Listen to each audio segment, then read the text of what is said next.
Good morning, class. How are you? Okay.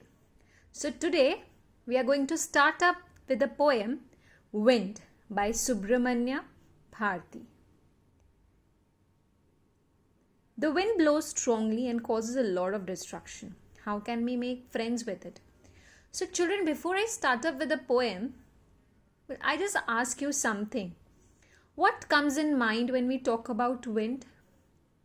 Yes, perfect. The hustling and bustling of wind, the power of wind, the gentleness of the wind, the force of the wind, the way it makes a gushing sound. Yes, the way it causes destruction at times. The violent aspect of the wind, the way the wind enjoys its power, isn't it? Okay, so here basically the poem is describing the adversities in life, the challenges in life. There's a symbolism in the poem, children, wherein wind symbolizes the difficulties, the adversities in life. A very simple and a beautiful poem with a very strong message. I'll just read out the poem once, children. Just follow. Wind comes slowly. Don't break the shutters of the windows. Don't scatter the papers. Don't throw down the books on the shelf. There. Look what you did. You threw them all down. You tore the pages of the books. You brought rain again. You're very clever at poking fun at weaklings. Frail crumbling houses, crumbling doors, crumbling rafters, crumbling wood, crumbling bodies, crumbling lives, crumbling hearts. The wind god winnows and crushes them all. He won't do what you tell him. So, come, let's build strong homes. Let's join the doors firmly. Practice to firm the body. Make the heart steadfast. Do this, and the wind will be friends with us. The wind blows out weak fires. He makes strong fires roar and flourish. His friendship is good. We praise him every day. So here, the basic theme of the poem Wind is that even when you face a lot of hardships and obstacles in life, you should never give up. That's all. So, I'm starting up with the explanation, children. As I've already told you, wind refers to the adversities of the life. But let us take wind as wind only in the first instances.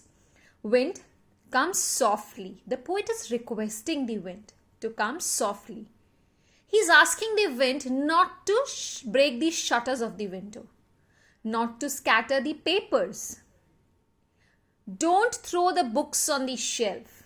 He's just asking the wind to be subtle, to be soft, and not to break the shutters of the windows due to its force, not to scatter the paper. What happens when the wind blows, children?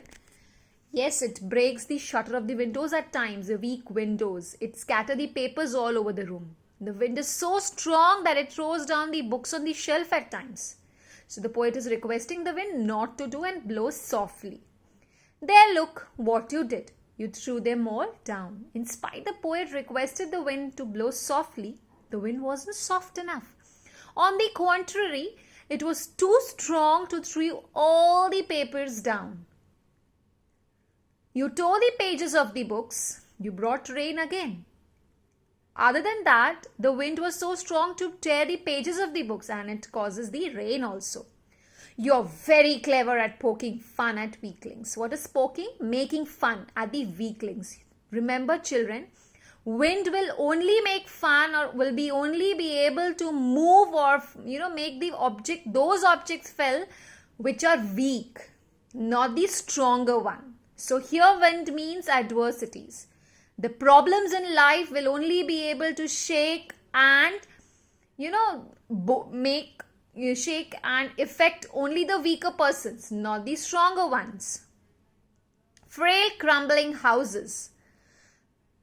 Crumbling doors, crumbling rafters, crumbling wood, crumbling bodies, crumbling lives, crumbling hearts. So here the poet is describing the power of wind, the violent aspect of the wind that forces out and causes destruction. Poet says the wind enjoys its power and laughs at the weaker things. It makes the houses fall, the doors fall, the rafters, the beam. Rafter means, see in the picture it is given, this is the rafter, the slopy beam of the houses. It crumbles the wood. It crumbles bodies even. It crumbles life. It causes the destruction of life and property. The adversities I'm talking about, children. The wind god winnows and crush them all. So here the wind god winnows. What do you mean by winnowing? You know, it's a deed wherein the husks are removed from the grains. Okay. So the wind god winnows, differentiates. This is how, by crumbling everything, the wind god separates the weaker one and the heavier one. The weaker bodies, the weaker people with weaker state of mind and body to that of stronger state of mind and body. If you will be strong, wind won't be able to bother you. If you're weak, the adversities will definitely bother you. So by doing this, the adversities in life, differentiates, separates the weaker people and the stronger people. He won't do what you tell him. The adversities won't listen to you. It will crumble everything in the face of, it will crumble everything. The strong wind will crumble everything. So the poet here now starting up to convey the message through this poem. So come, let's build strong homes. Let's join the doors firmly. Practice to firm the body. Make the heart steadfast. Steadfast is steady, firm, loyal. So if you don't want to get affected with the adversities in life, make yourself strong. Make yourself, determined. Make yourself do all the hardships. Do this and the wind will be friends with us. If you'll follow this, if you'll be strong enough, wind will be definitely your friend. The wind blows out weak fire. He makes strong fire roar and flourish. He was giving another example that how wind affects the weaker fire. It blows it out. And how wind affects the stronger ones. It make it roar more and flourish more. His friendship is good. We praise him every day. To be friend with wind is good. Adversities is good. And we should praise, facing them every day. So the poet here basically tells us to face a lot of difficulties, hardship and obstacles in life, and we should never give up. Instead, we should be friend with those obstacles. Just like the poet who tries to be friend with his hardships and the wind so that it may help him instead of harming him. Am I clear? It's a beautiful poem, example of imagery, forceful language and movement. Requesting the wind to be subtle and requesting and giving a message to us to be strong enough to face the adversities, the ups and downs in life, to be determined enough, to be focused enough, work hard, to face the challenges in the life, to make those challenges our friend. That's it.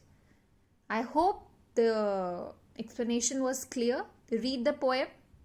The poem is in free verse wherein we don't have any rhyming scheme. When it comes to figures of speech, third, don't, we have anaphora. The same word is repeated in the consecutive line. There, look what you did. You here is referring to the wind. So, personification. Fine. Again, you, anaphora. Then we have repetition, crumbling. Then we have, again, he makes strong fire roar. Personification, he means wind, which is being personified. And that's it. Metaphor we can write here. Wind is being implied comparison between wind and adversities in life. That is hardship in life. That's all with the figures of speech, children. I'm giving you the questions. You need to write them out in the notebook. You can mention all the explanation also in your own words to remember what I've taught you. Repeat the video, refer the video in repetitive mode. Any doubt, any query, you can ping me up on my personal window. Thank you, children. Have a good day.